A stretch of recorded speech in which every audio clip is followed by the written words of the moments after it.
¿Cómo están? Buenas tardes, muy buenas tardes a todas. Bien, día de hoy, psicoanálisis infantil, ¿sí? Vemos un poco el recorrido de el psicoanálisis, o el niño para el psicoanálisis, ustedes lo tienen así en su campus virtual. Denme un segundito. Buenas tardes, Silvia. A ver, estoy buscando algo en la compu. Voy. Un segundito. Ahí está. Bien, buenas tardes a Ana, también ahí que saluda. Bien, vemos entonces un poquito el recorrido histórico. Después les voy a pasar, como les dije, el resumen, ¿sí? Comenzamos desde los primeros escritos de Freud, ¿sí? Y su interés por los aspectos de la vida infantil, que en realidad se evidencian en toda su exploración en el tema como la sexualidad, los sueños y la culpabilidad, ¿sí? Él lo realizó junto con la colaboración de Breuer, ¿sí? Freud investigó el papel, digamos, patógeno de los traumatismos infantiles en el ámbito sexual entre el año 1893 y 1895. ¿Sí? Y en su obra La interpretación de los sueños, que se fue publicada en el año 1900, propuso que los sueños en realidad funcionaban como guardianes, podemos decir, contra las excitaciones internas y externas que se reactivan desde los infantes, desde los deseos infantes inconscientes. Bien, él también analizó, digamos, los sueños de deseos no realizados en lo que son los niños pequeños, ¿sí? Y en uno de sus ensayos, que son los 3 ensayos para una obra sexual, en el año 1905, Freud en realidad culminó todos sus estudios sobre la sexualidad en niños y adolescentes y ahí formuló todo lo que son las etapas del desarrollo sexual y el valor perverso y demás. Durante ese periodo, ¿sí? Tanto Freud como sus colaboradores, ¿sí? Observaron a los niños, ¿bien? Y prestaban mucha atención a su sexualidad emergente y a las actividades frente a la represión impuesta por la figura de autoridad, ¿sí? A ver, ellos tenían, siempre hacían sesiones, podemos decir, los miércoles por la tarde, donde Max Greff, ¿sí? Que fue padre de Herbert Greff, compartió, ¿sí? El despertar sexual de su hijo, ¿sí?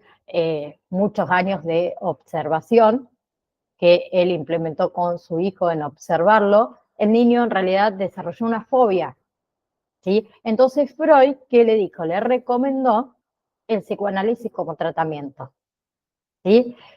Max Graf en realidad no era médico, pero colaboró con Freud para iniciar el primer psicoanálisis infantil, ¿sí? Que se registró después en análisis de la fobia de un niño de 5 años en el año 1909. Bien, Freud también concluyó, podemos decir, que la combinación de la autoridad tanto paterna y médica permitió esto del enfoque adecuado para lo que sería el médico analítico.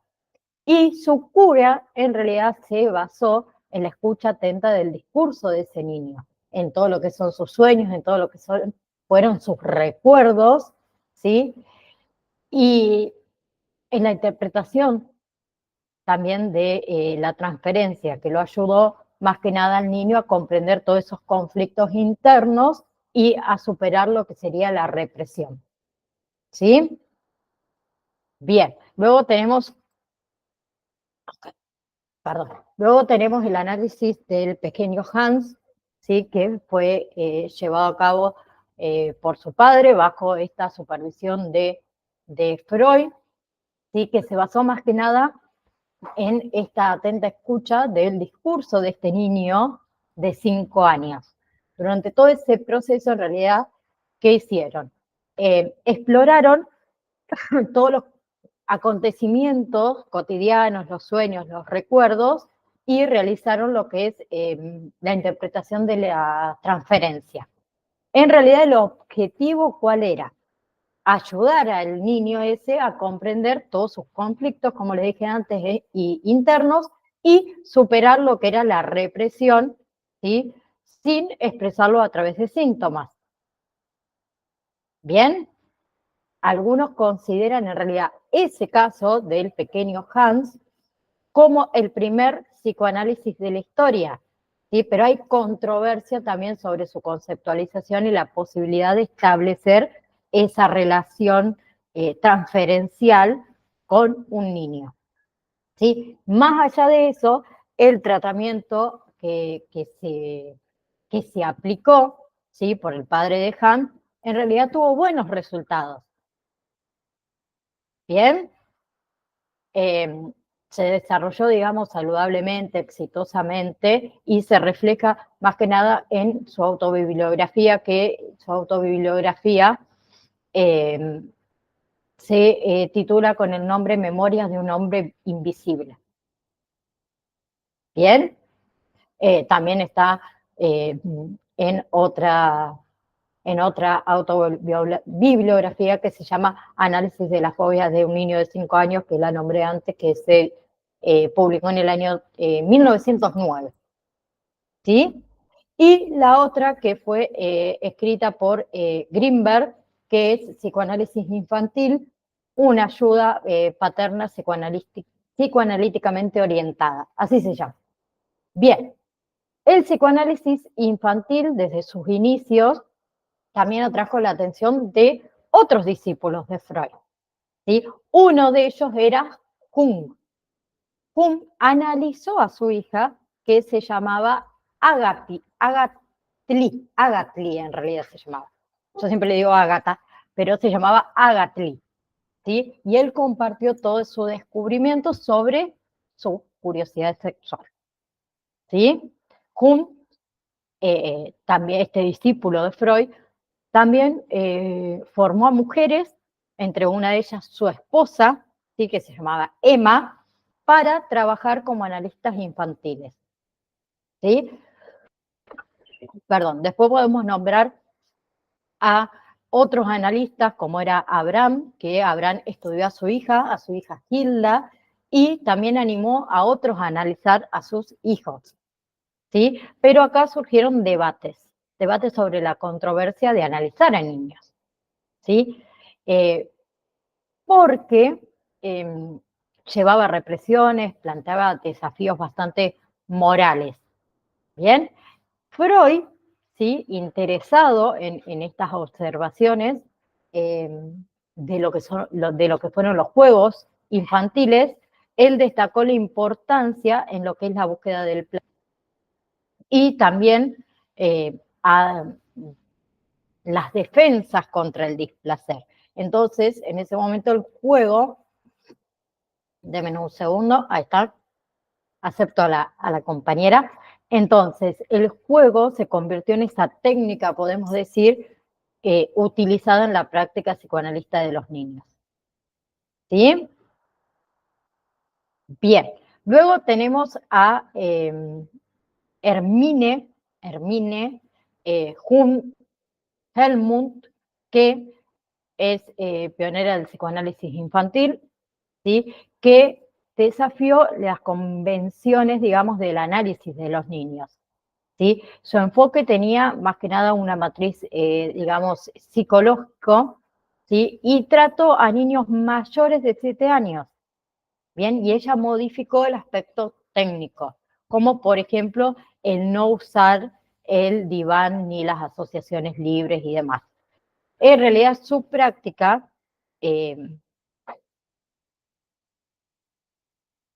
sigue siendo hoy en día, podemos decir, bastante relevante, era más psicoterapéutica que analítica, ¿sí? Ella desarrolló también una teoría, ¿sí?, que incorporaba el juego como herramienta analítica, ¿sí? Y en uno de esos artículos que habla sobre las técnicas de las necesidades, del análisis infantil, ella enfatizó mucho en la recuperación de la salud mental, ¿sí? Y también de esto de las consideraciones educativas. ¿Bien? Bien, vamos a aceptar a Daniela que anda por ahí. Entonces, todo lo que fue el método de Jung-Hellmuth sentó las bases del análisis infantil. ¿Sí? Bien. Ella, que fue una pionera del psicoanálisis infantil, realizó una labor bastante tenaz y bastante profunda, pero su vida fue trágicamente truncada por su sobrino Rolf, ¿sí? Él presentaba, o sea, en realidad él estaba muy, podemos decir, interesado en robarle, ¿sí? Y la asesinó. Bien, el escándalo ese, ¿sí?, que siguió, involucró al psicoanálisis también. Bien, todo lo que Hellmuth había investigado fue robado por su sobrino Rolf, que fue también a quien ella analizó, ¿sí? Entonces se armó todo un escándalo en esa época que también involucró al psicoanálisis. Entonces se acusó de ser responsable de la degeneración de ese joven que era Rolf. Bien, entonces los detractores atacaron a los psicoanalistas en ese momento y los considera... ahí está. Vamos a admitir a Camila que me están entrando tarde. Bien. Les decía que todos los detractores atacaron a los psicoanalistas, ¿sí? ¿Por qué? Porque los consideraban responsables de liberar impulsos reprimidos en niños y en jóvenes, ¿sí? Esos impulsos capaces de maldad. Bien, entonces, a pesar de todas las contribuciones, ¿sí?, como pionera del psicoanálisis infantil, Jung-Hellmuth fue prácticamente, como dice, perdón, en su material de estudio prácticamente olvidada, ¿sí? Bien, más allá de eso, hay algunos autores que reconocen en realidad ese legado valioso que dejó, ¿sí?, en su obra. Por otro lado tenemos a Anna Freud, ¿sí?, la hija de nuestro queridísimo Freud, que fue formadora y analizadora, y fue también analizada por su padre y formada por su padre, que ella se convirtió en psicoanalista infantil, y lo que fue lo largo de su vida, Ana se interesó más que nada en el papel de los padres y los educadores en la formación del niño, ¿sí? Y ella promovió todo lo que era una educación que consideraba las necesidades psicoanalistas de los niños. Bien, ella desplegó más que nada toda su labor, ¿sí?, al observar a niños en escuelas, en hospitales y también en su cotidianidad, ¿sí? Y toda esa contribución fue fundamental para establecer la psicología psicoanalista infantil. ¿Bien? Y ella en realidad interpretó dos tipos de datos. Uno eran las observaciones directas, ¿sí?, y las reconstrucciones, mejor dicho, operadas en adultos, al enfocarse más que nada en lo observado, ¿sí? Y en lo que eran las pulsiones ocultas. Ella utilizó el fuego en los niños, ¿sí? Bien, también continuó toda su observación en Londres, eh, y ahí eh, sí, fue confrontado todo lo que es el comportamiento de los niños con hipótesis analíticas sobre las tendencias ocultas de la vida de la mente. Bien, si quieren también pueden buscar una de sus obras que es Psicoanálisis del Niño del año 1927, que está basada en ciertas conferencias eh, que fueron pronunciadas en el Instituto Psicoanalítico de Viena, donde Ana Freud sistematizó, sí, sí, se dice así, ¿no? Sistematizó, sí, sistematizó, sí, está bien. Eh, el método más que nada de el análisis infantil, ¿sí? Y ella destacó ahí mucho las necesidades de el afecto del niño, ¿sí? Y todas las influencias desfavorables, ¿sí? Utilizó todo lo que fue la técnica como el análisis de los sueños, las asociaciones sobre el material de ensueño diurnos, y ella afirmó que los niños en realidad no desarrollan neurosis debido a influencias reales de sus padres, ¿sí? Y recomendó esto de aplicar el análisis infantil solo a niños cuyos padres fueron analistas o tuvieron, digamos, preparaciones en psicoanálisis. Bien, luego tenemos a Keynes, Melanie Keynes, que fue influenciada por Ferenczi y también por Abraham, que se destacó en el análisis infantil, ¿sí? Porque tenía una habilidad para entender y para observar a los niños, ¿sí? Más allá de que no tenía en realidad una formación médica, eh, ella dedicó todo su esfuerzo y profundidad en lo que es el análisis infantil, ¿sí? Ella, cuando tuvo su tercer hijo, que se llamaba Erich, eh, que fue, digamos, su primer paciente, eh,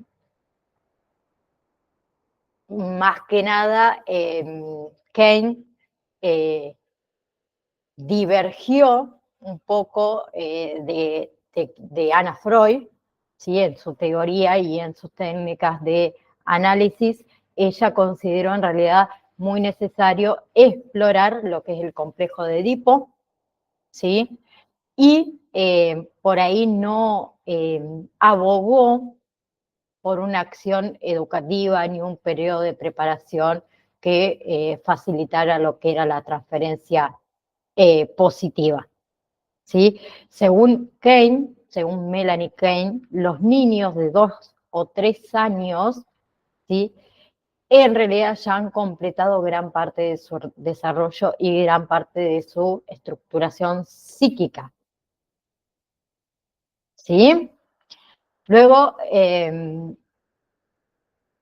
podemos decir que Melanie Kane fue una influyente también muy grande en el psicoanálisis infantil, ¿sí? Eh, a ver, ¿a quién más podemos? Hay un montón para nombrar, pero si sigo, eh, a ver, podemos nombrar a, ¿a dónde voy? Esperen que ya me perdí. Eh, como les dije antes, en realidad Melanie Kane, Klein en realidad se dice, eh, estaba en controversias con la teoría de Anna Freud, ¿sí? Eh, ella en realidad se basaba mucho en los principios freudianos, ¿sí? Su, en realidad sus conceptos, ¿sí? Estaban más relacionados con las relaciones de objetos, los mecanismos de defensa, el super yo, ¿sí? Y todas esas controversias, entre comillas, se convirtieron en una lucha de poder, ¿sí? Y una formación de candidatos de esta sociedad psicoanalítica británica, ¿sí? A ver, los discursos en realidad que ella daba eran discursos bastante alocados, ¿sí? Eh, y Anna Freud en realidad continuó trabajando en una clínica que era la Campastat, eh, mientras que en este caso Melanie Kane fue como ignorada, fue criticada, ¿sí?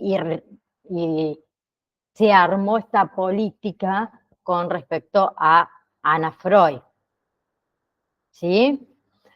Cuando Ana trabajaba en esta clínica, ¿sí? Que es ahí en realidad donde Ana desarrolló todo su trabajo, ¿sí?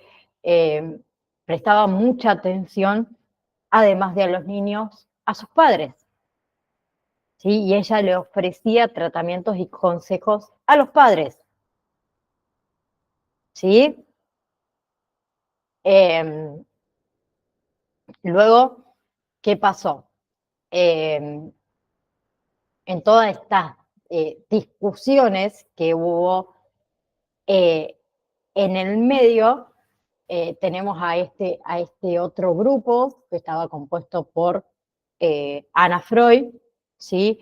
Estaba compuesto por Catán, por Rank y demás. Y por otro lado teníamos al otro grupete, podemos decir, donde estaba Melanie Kane, ¿sí? Junto con John Rivière, con Heyman, ¿sí? Con Isaac, con Wincott, que fueron figuras también excepcionales eh, en ambos grupos, podemos decir, ¿sí? Y ambos grupos también mantenían la independencia teórica y crítica, ¿sí?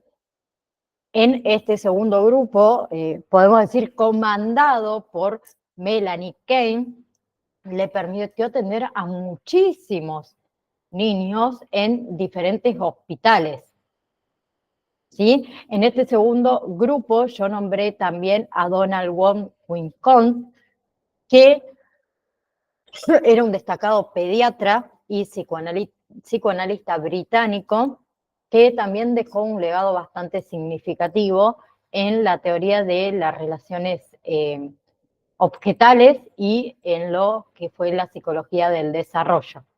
Y a lo largo, digamos, de toda su obra, Winnicott exploró temas como el verdadero yo, el falso yo, la figura del padre, suficientemente bueno, el concepto también de objetos transicional, ¿sí?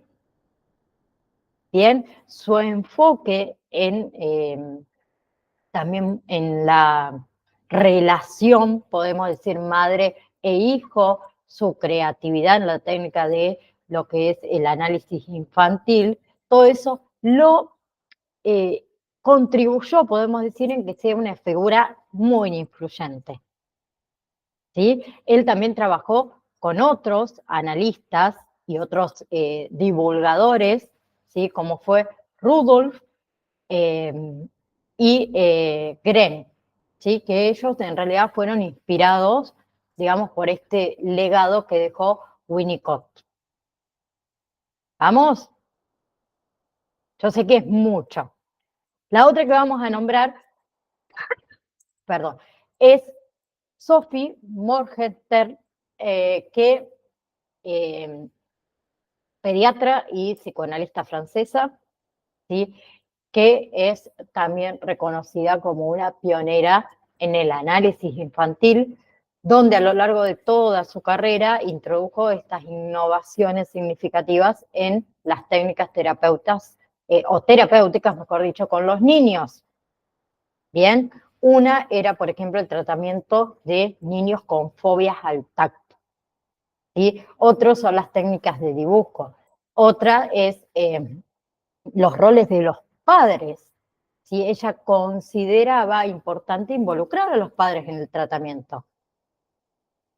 ¿Sí? Ella creía en realidad que el conocimiento de la vida era útil para abordar los conflictos neurológicos y también guiar la educación de los hijos. ¿Bien? También ella, ¿qué hizo? Profundizó en lo que es la estructura psíquica y la función del super-yo, ¿sí? Seguida, o sea, se guiaba en realidad de las ideas de Anna Freud, y discrepó con Melanie Kane, al considerar que el psicoanálisis debía aplicarse solo en niños neuróticos.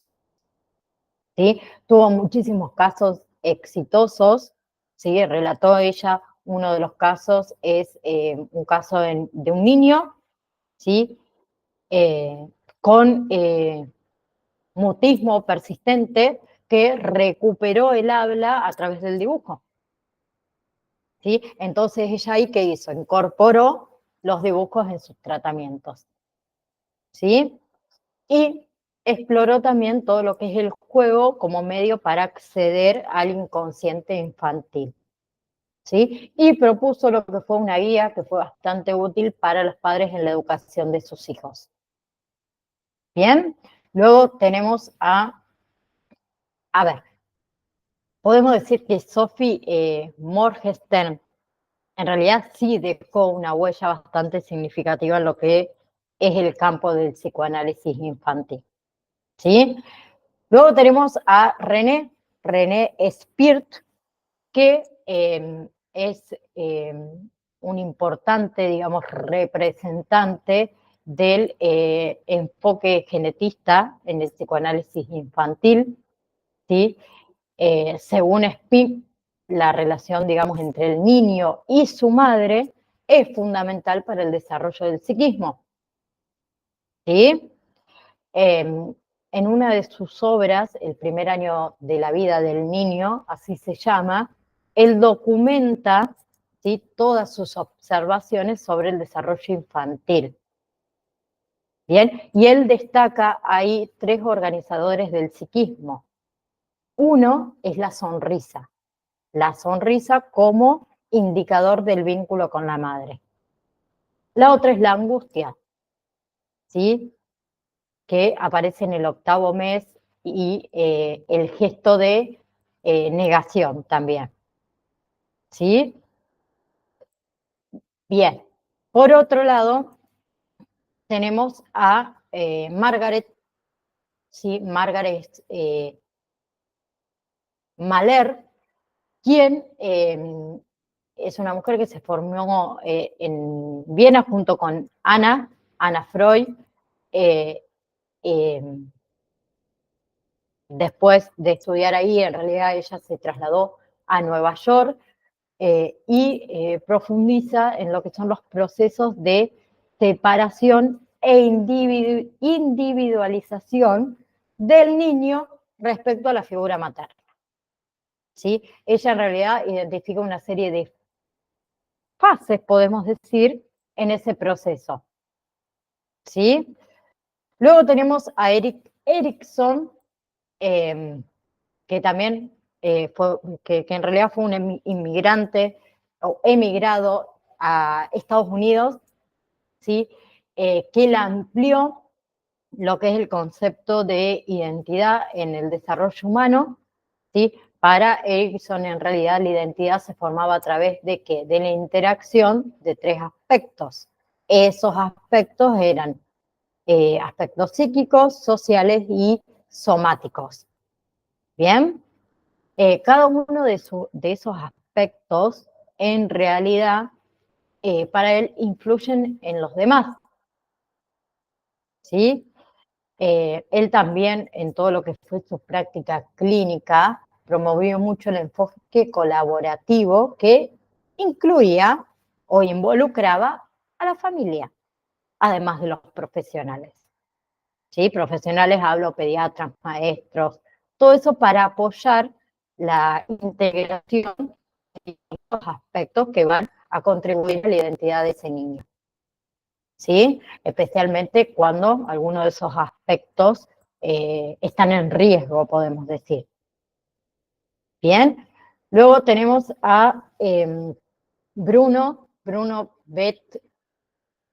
Bettler, que yo con los nombres soy muy mala, que fue un psicoanalista, ¿sí? Se especializó más que nada en el tratamiento de niños autistas, donde su interés en el autismo estuvo muy influenciado por ciertas experiencias en lo que fueron los campos de concentración nazis, ¿sí? Eso lo llevó a comparar el estado, digamos, extremo de los prisioneros en aislamiento de los niños estos con autismo, ¿sí? Entonces, ¿qué hizo Bruno? Aplicó principios del psicoanálisis infantil siguiendo la teoría de Anna Freud, ¿sí? Y él consideraba la imposibilidad de pensar, digamos, verbalmente en los autistas que debían tomar tanto predisposiciones constitucionales como los traumas tempranos. ¿Sí? En Argentina, ¿sí? El movimiento psicoanalístico prosperó bastante, incluyendo la formación en psicoanálisis infantil, ¿sí? Dentro del programa de formación general y aplicado también a tratamientos psicoanalísticos en hospitales públicos, ¿sí? El otro que podemos nombrar es Francois Dolto, que fue una figura influyente, muy influyente en Francia, ¿sí? Que la abordó más que nada la importancia de la relación madre-bebé, ¿sí? En el desarrollo, digamos, esto del psiquismo del niño. Según Dolto, esa relación, ¿sí? Es crucial para la humanización del sujeto a través de la palabra. Bien, entonces él destacó mucho la necesidad de la presencia también del padre en la dinámica para evitar esto de eh, la complacencia materna excesiva y también permitir una mayor autonomía del niño. Bien, por otro lado tenemos a, perdón, Lebovici, que es una figura también central en el psicoanálisis infantil en Francia, que él destacó la importancia del análisis y la transferencia de los sueños. Él argumentó en realidad que la neurosis, ¿sí? En los niños es distinta de la neurosis infantil, ¿sí? Y que los patrones repetitivos en realidad adquieren valor en el contexto de esa neurosis, ¿sí? Él recuperaba en realidad situaciones pasadas para darle sentido. Bien, entonces, el psicoanálisis infantil, perdón, el psicoanálisis infantil es un campo especializado que se concentra más que nada en qué, en comprender y en tratar todo lo que son problemas emocionales y psicológicos en niños, ¿sí? Podemos hablar de algunos aspectos claves relacionados con el psicoanálisis infantil. Uno son los orígenes y el desarrollo, ¿sí? Que el psicoanálisis infantil en realidad se basa en las teorías fundamentales del psicoanálisis, pero se adapta específicamente, podemos decir, al desarrollo psicológico del niño y adolescente. Bien, y los analistas utilizan el juego como una herramienta para poder explorar los sentimientos y los comportamientos de los niños y ayudarlo también así a que ellos puedan comprender mejor. ¿Sí? Bien. A ver, lo que es el psicoanálisis infantil considera la parentalidad. ¿Qué significa eso? Que involucra a los padres en la vida del niño. ¿Sí? Y también tiene en cuenta mucho la neotemía. ¿Qué es la neotemía? ¿A qué se refiere? A la diferencia entre las capacidades biológicas de ese recién nacido y a las posibilidades de desarrollo autónomo. ¿Sí? Lo que puede generar también angustias de desamparo. Bien, también tenemos, por ejemplo, la teoría del apego de Wolfli, ¿sí? Que se considera una de las más, podemos decir, sólidamente fundamentada en lo que es el desarrollo psicoemocional, ¿sí? Que se basa más que nada esta teoría en observar, ¿sí? En la observación más que nada de la interacción madre-hijo y enfatiza también mucho en la importancia del apego, ¿sí? Y destaca mucho los afectos de los cuidadores maternos, ¿sí? Eh, porque dice que eso es muy sensible en el desarrollo de la personalidad del niño, ¿sí? Bien, eh, para ir terminando, voy a nombrar a la psicoanalista Bleichmar, que ella plantea la propuesta esta de liberar al niño del deseo de la madre o de la pareja conyugal, que representa en realidad un gran desafío para lo que es el campo del psicoanálisis. ¿Sí?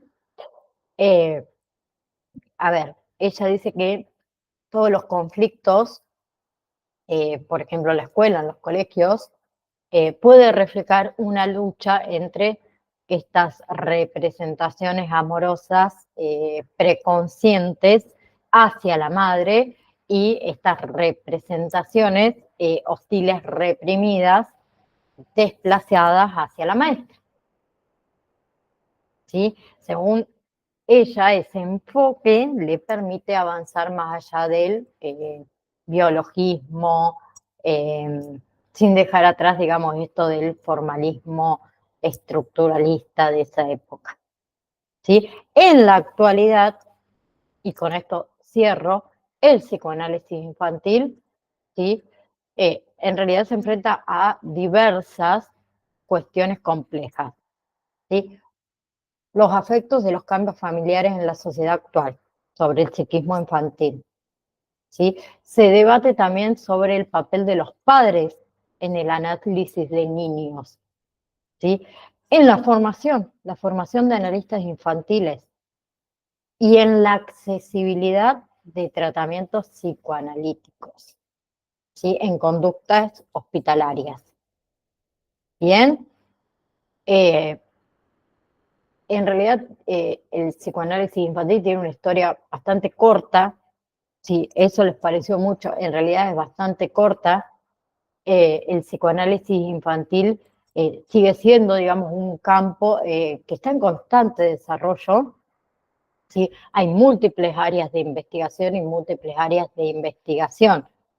Eh, el objetivo en sí es de ese estudio, digamos, sigue siendo el niño, ¿sí?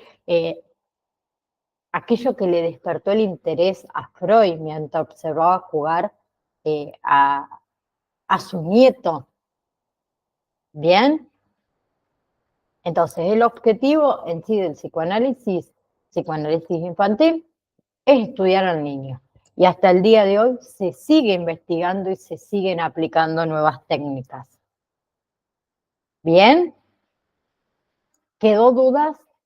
Sé que es un tema muy complejo, a pesar de, como dije, la historia es corta, pero es muy, muy, muy compleja. Digamos, hay muchos participantes, podemos decir, de una manera. Samuel, No, perdone, perfecto, que por error. bien. Igual recuerden que yo les voy a hacer un pequeño resumen con respecto al psicoanálisis infantil, porque es bastante por ahí complicado de, perdón, de comprender. Bien, comenzamos con la sexualidad infantil, ¿sí? La Organización Mundial de la Salud, ¿sí?, reporta que la salud sexual es un estado de bienestar físico, emocional, mental y social relacionado con la sexualidad, que en realidad no es solo la ausencia de enfermedad, ¿sí?, o de malestar o de disfunción. Bien, para poder lograr esto, se requiere en realidad un acercamiento que sea positivo, respetuoso de los niños, las niñas, hacia ese tema, ¿sí? Bien, también la posibilidad de adquirir o de que adquiera un desarrollo saludable, libre de coerción, ¿está bien? Coerción, de discriminación, de violencia. Y para eso va a ser posible solo si existen los derechos humanos y sexuales de todas las personas que deben ser respetados. ¿Sí? A ver, la sexualidad en sí se encuentra en todas las fases de la vida. ¿Bien? Y se desarrolla a través de un proceso que es dinámico, que es gradual y que es continuo. ¿Sí? Por eso yo siempre hago mucho enfoque en esto, en proporcionar información sobre sexualidad, que es una de las partes indispensables de una educación integral, ¿sí?, que es sumamente necesaria para el desarrollo armónico de las personas, ¿sí? Una educación sexual apropiada, podemos decir que debe respetar ¿qué? Las diferentes etapas de desarrollo, ¿sí? Promover también valores, equidad, privacidad, respeto, responsabilidad. Bien, sabemos que hasta el día de hoy el tema sexualidad sigue siendo un tabú, ¿sí?, en nuestros días. A muchas personas la tienen como prohibida o les da directamente vergüenza por ahí hablar de esos temas, ¿sí? Es frecuente que en las familias o en otros entornos donde uno interactúa, o los niños, mejor dicho, interactúan, muestran actitudes de desaprobación hacia ciertas manifestaciones que en realidad son propias del desarrollo, ¿sí? Entonces, eh, todo lo que son las actitudes evasivas, el silencio, ¿sí? Son una forma de transmitir información sobre sexualidad mediante mensajes de prohibición o censura, ¿sí? Los que tienen hijos, por ahí son los que más se dan cuenta de esto, que los niños preguntan, hoy en día los niños preguntan todos, y si yo como padre le digo no sé o no le contesto, no le estoy dando ningún mensaje, al contrario, le estoy diciendo de ese tema no se habla. ¿Bien? Por otro lado, también tenemos los medios de comunicación, chicos. Los medios de comunicación tienen un impacto importante en el desarrollo sexual de los menores de edad. Hoy en día se encuentran expuestos, y cada vez a menor edad, a estas manifestaciones distorsionadas, erróneas, eh, incomprensibles de la sexualidad por la edad y demás, ¿sí? Hoy existe una gran, podemos decir, facilidad para leer contenidos inapropiados. Bien, ni hablar de la supervisión de las actividades en Internet por parte de los progenitores, que muchas veces suele ser insuficiente. ¿Sí? Bien. Por eso hablo de esto de el lenguaje oculto, las actitudes evasivas hacia ese tema, no están buenas y es necesario proporcionar información para que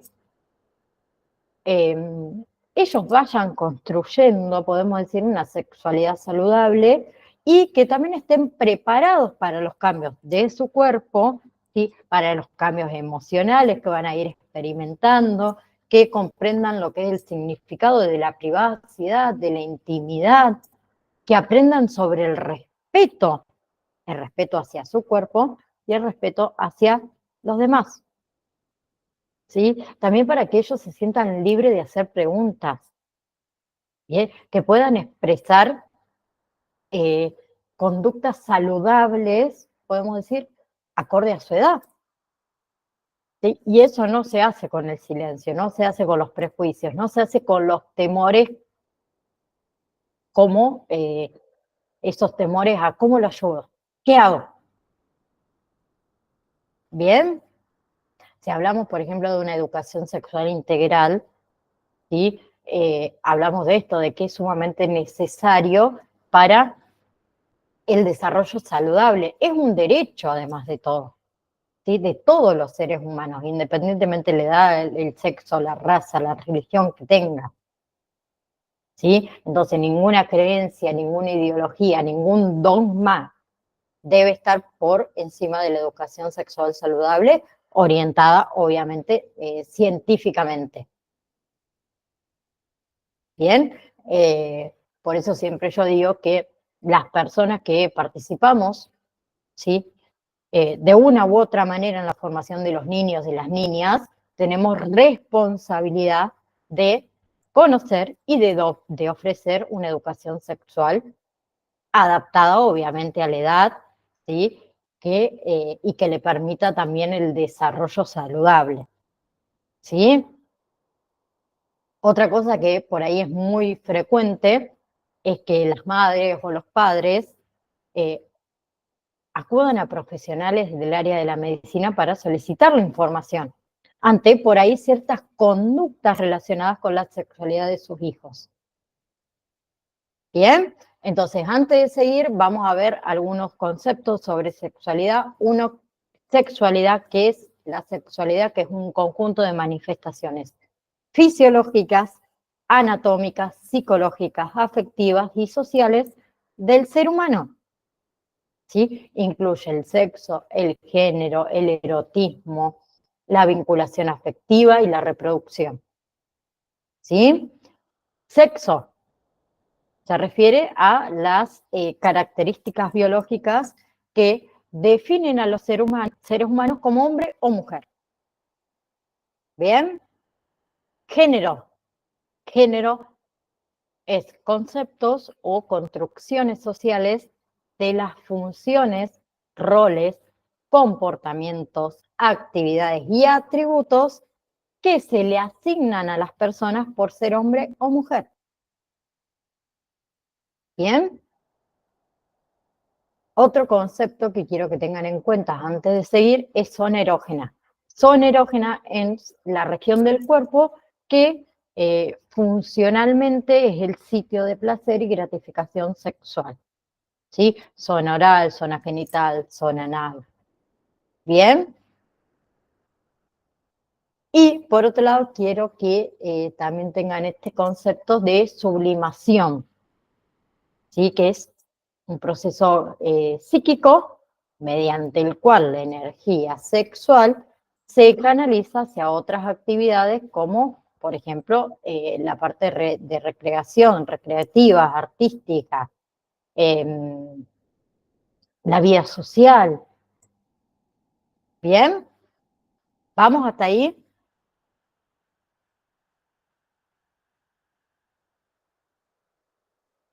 ¿No? ¿Sigo? Ah, bien, bien, me subieron la manito, bien, bien. Bueno, etapas de la sexualidad. Sí, empezamos por ahí. ¿sí? Como dijimos antes, la sexualidad... permiso, me voy a subir el calefactor porque me agarró un frío. Lo tengo acá al lado igual. Ven un segundito. Tengo las manos congeladas. Eh, Les decía que la sexualidad está presente durante todo el ciclo vital, ¿sí? Y también sabemos que se encuentra en permanente proceso de transformación, ¿sí? O sea, no tiene una sola función ni se presenta como un periodo en la vida del ser humano. Es un proceso en realidad que es dinámico, ¿sí? En donde la energía sexual se organiza por distintas etapas y cada una tiene sus particularidades, ¿sí? Y esas etapas que vamos a ver nosotros son indispensables para ir formando la personalidad adulta y alcanzar la sexualidad madura, ¿sí? Entonces, comenzando por la primera fase o la primera etapa, tenemos la fase oral, ¿sí? La fase oral se presenta durante el primer año de vida. Esto también lo vimos un poquito cuando vimos, ya se me fue el tema, o el desarrollo o las etapas del desarrollo. También estuvimos viendo un poquito este tema, las fases. Fase oral, ¿sí? Que se presenta durante el primer año de vida. En esa etapa, la boca es el núcleo primario de energía y gratificación sexual.